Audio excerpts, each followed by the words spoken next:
Pickles! Making a pickle is easier than you may think. And in this step-by-step video, we are going to show you the simple method.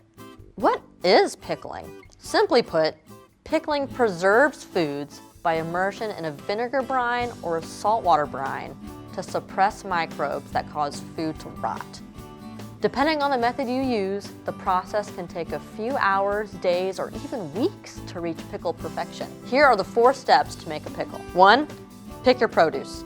Homemade pickles will be only as good as the produce you use. Look for ripe, unblemished cucumbers at their peak of freshness. Wash and trim off the stems before pickling, or your batch could turn mushy. Today we are using cucumbers for a classic pickle, but you can select from a wide range of fruits and vegetables.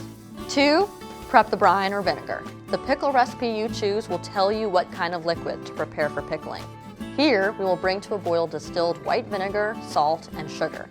Step 3, add the aromatics. Whole spices, herbs, garlic, and other ingredients are often added to the pickling liquid to intensify flavors. For example, dill pickles include, you guessed it, dill seed and fresh dill weed in the brine. Once you get comfortable with the whole pickling process, you can start playing around with spices and find out what works for you.